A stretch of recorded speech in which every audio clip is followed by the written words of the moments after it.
The year is 3333. Earth is a barren wasteland. Gone are the lush forests, towering mountains and sprawling cities. The land is parched and lifeless, baked by the relentless sun. Other planets offer no escape. They too bear the scars of a universe in decline. What happened? It was a slow, agonizing death. Centuries of pollution, overpopulation and resource depletion finally took their toll. The atmosphere grew toxic, the climate spiraled out of control, and the once fertile lands withered and died. Humanity faced extinction. In a desperate bid for survival, we turned to the one place that still offered a glimmer of hope: the oceans. The oceans, once teeming with life, had also suffered from mankind's actions. Yet they possessed a resilience that the land had lost. They were vast, deep, and full of untapped potential. The oceans provided a refuge, a sanctuary from the dying surface. They offered protection from the harsh sun and a source of sustenance. But life underwater was not without its challenges. We had to adapt. We had to learn to breathe underwater, to withstand the pressure, to navigate the depths. It was a monumental task, but humanity was driven by the primal instinct to survive. Scientists and engineers worked tirelessly, developing new technologies that would allow us to thrive in this alien environment. They created underwater habitats, advanced diving suits, and even genetically modified our bodies to better suit our aquatic existence. The transition was harsh. Many perished, unable to adapt to this new way of life. But for those who endured, the oceans offered a second chance, a fresh start.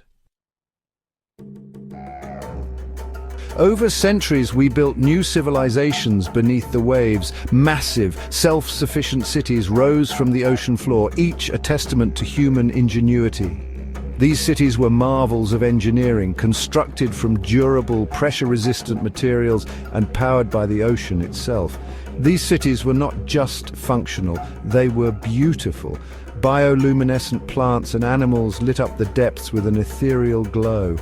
Coral reefs, once on the brink of extinction, were carefully cultivated, transforming the cityscape into vibrant underwater gardens.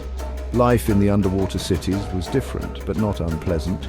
We had schools, hospitals, even parks and recreational areas.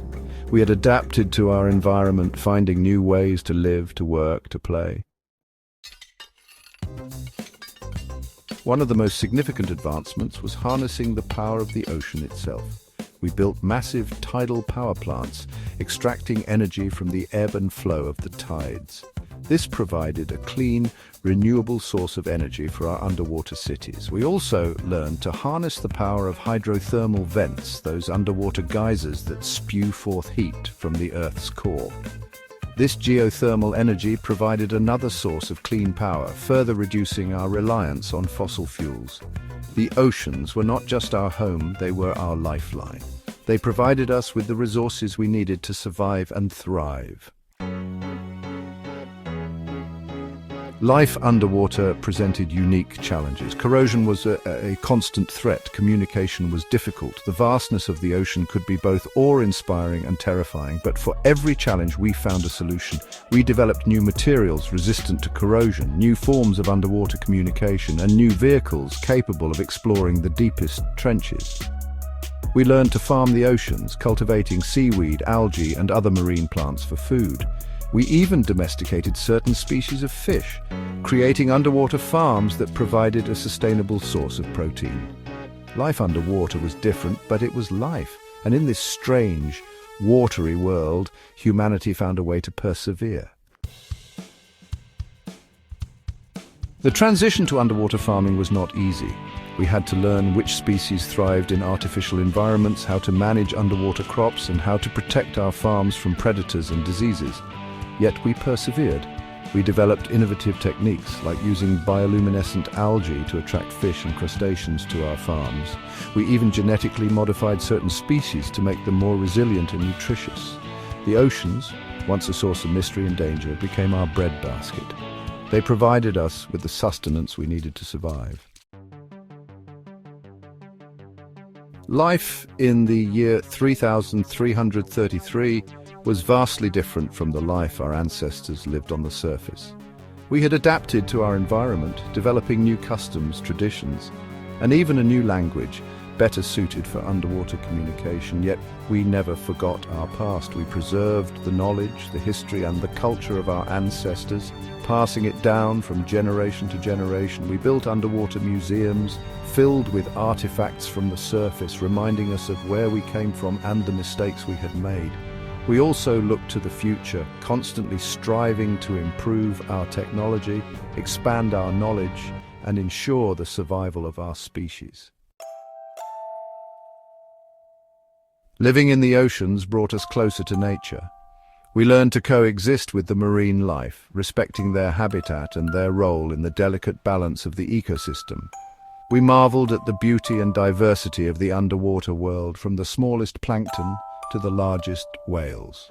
We learned from the creatures of the deep, studying their biology, their behavior, and their adaptations.